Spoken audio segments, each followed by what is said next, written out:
que eu nunca vou esquecer, fazendo uma referência, acho que é um argentino, que não me lembro mais quem era, mas que dizia que nós podemos viver na vida sem riqueza, sem beleza, nós podemos viver na vida até sem saúde. Eu ouvi do senhor isso aí. E a gente vai viver essa vida miseravelmente, mas vai vivê-la.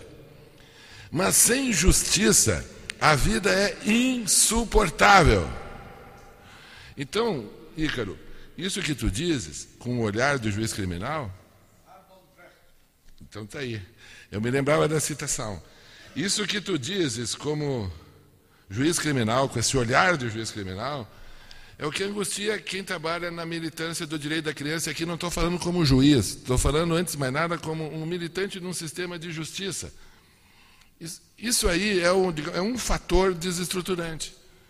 Ou seja, nós precisamos criar um critério mais ou menos seguro, daí a importância do princípio da proporcionalidade, daí porque dizer que o Estatuto da Criança e do Adolescente precisaria de alguns ajustes. Veja, Ícaro, o Superior Tribunal de Justiça publicou uma súmula, que eu acho que é número 342, mas posso estar enganado no número, mas não vou estar enganado no enunciado. A súmula do Superior Tribunal de Justiça diz o seguinte, em outras palavras: a tão só confissão do adolescente, com dispensa das demais provas, não é suficiente para a imposição de medida socioeducativa. Ora, se o Superior Tribunal de Justiça precisou baixar uma súmula dizendo isso, é porque juízes no Brasil estavam aplicando medida socioeducativa para adolescente, dispensando provas, tão somente porque o cara confessa. E daí não surpreende que o menino confesse mesmo, e às vezes confessa porque tem medo do verdadeiro autor do fato, às vezes confessa para poder encobrir uma rede criminal, e o juiz, muito satisfeito. É mais ou menos como aquela piada da polícia brasileira, sabe aquela, Ícaro? Eu sou filho de polícia, me criei numa delegacia de polícia. Eu era cuidado pelos presos, naquele tempo tinha preso em delegacia. Mas então eu posso fazer piada de polícia, senão meu pai não vai ficar bravo comigo lá no céu. Mas a piada era a seguinte: isso serve para o sistema da confissão.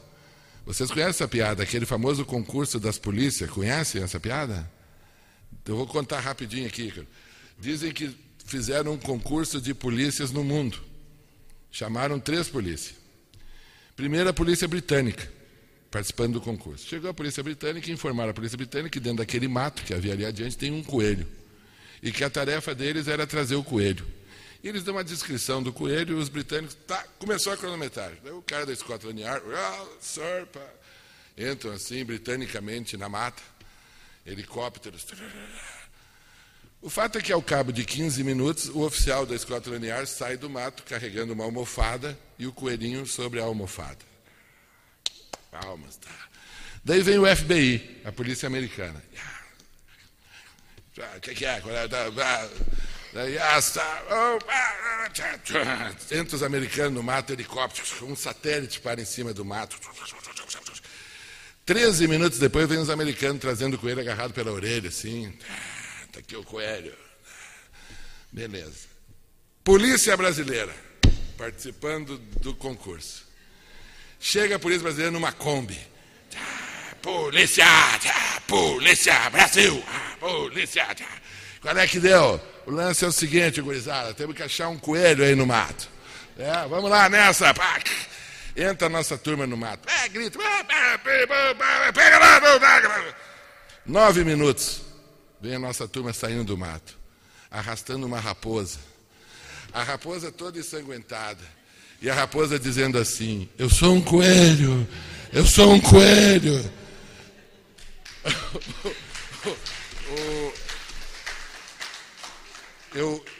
Sabe, essa tua pergunta tem conexão com todos esses fatos.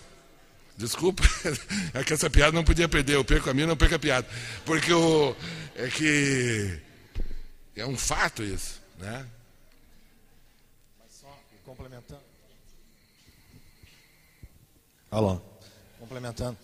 Quando eu disse ali que eu fico muito triste quando eu vejo réus de 18, 19 anos, um dia eu comentei com os colegas e disse: mas tu tem pena do réu. Eu digo: eu não tenho pena do réu. Eu fico triste de um menino de 18, 19 já estar naquelas circunstâncias, né? E é muito comum assim, eu pergunto, tu tens filhos? Tenho. Que idade tem o teu mais velho? 3, 4. Então, um guri de 18 já teve filho com 16, com 15 anos. Mas o que eu quis dizer assim, Saraiva, existe um movimento aí no sentido de considerar também como antecedentes, até mesmo para fins de reincidência, o passado do réu quando menor de idade. Né? Não mais que se considere dentro de um contexto, mas se considere efetivamente como uma agravante, ou seja, tudo aquilo que ele fez quando menor possa ser considerado. Eu procuro perguntar para o guri, olho todo o passado dele, para mim fazer um juízo de valor sobre toda a vida dele, sobre todas as circunstâncias, sobre tudo aquilo que gravitou em torno dele e daquele delito. E aí, então, eu formo o meu juízo de valor e aplico aquilo dentro da pena. Mas agora esse movimento de considerar obrigatoriamente, legalmente, aquilo. Eu queria, o que tu pensa sobre isso? Essa é a ideia. Não, eu acho que eu não vejo como possibilidade. Bom, hoje, juridicamente, isso é impossível, né? De qualquer sorte, eu acho que a conduta infracional do adolescente na adolescência é elemento que pode produzir uma avaliação daquela chamada conduta social, que é uma coisa muito exótica, que está no artigo 59 do Código Penal, né?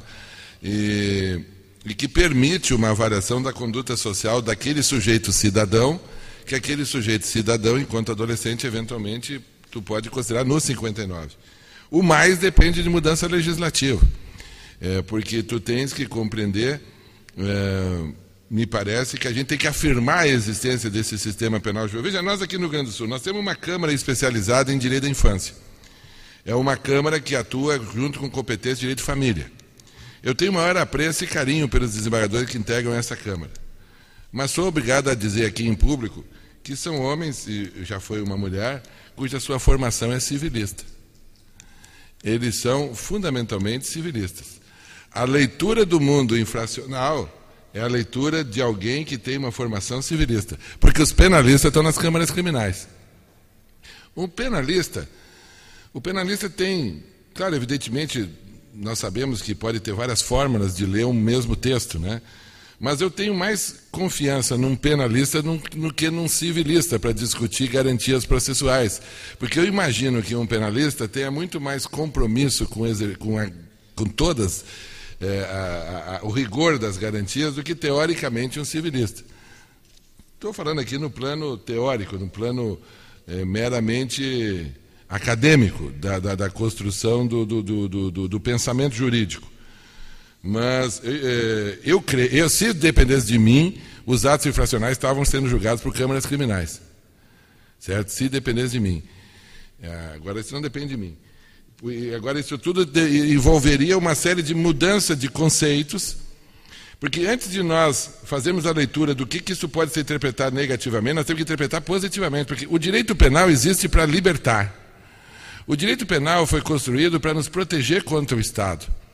Quando a gente inventou o direito penal enquanto ciência e trouxe o princípio da legalidade, Feuerbach, tudo mais que trouxe para essa lógica do direito penal, o direito penal foi construído como protetor da liberdade, né, em face da ação do Estado-polícia. Né, e a gente tem um compromisso com isso. Claro que a gente tem compromisso com a segurança pública, que é um direito constitucional fundamental, um direito social, está lá no artigo 5º, estabelece a segurança como... Enfim, agora... Eu não me animaria a advogar essa hipótese. Eu considero como conduta social. Acho que no artigo 59, até porque acho que nós precisamos fazer uma reforma penal. Nós podíamos copiar o modelo alemão. Eu acho que a Alemanha tem algumas coisas, tem muitas coisas para nos ensinar. Os alemães têm o inverno, né? Isso é uma grande vantagem para eles. No inverno eles não saem de casa, eles pensam. Isso é uma coisa que os favorece grandemente, né? Então, e nós não temos essa mesma experiência, né? Então, e o Código Penal alemão, ele poderia subsidiar algumas alterações no nosso sistema, pelo menos do ponto de vista dessa questão do trato do tema juvenil, né? Essa tua preocupação como juiz penal e que enfrenta todo... Agora, o fato é o seguinte, Ícaro, só concluo. O fato é que os nossos programas socioeducativos não são eficazes.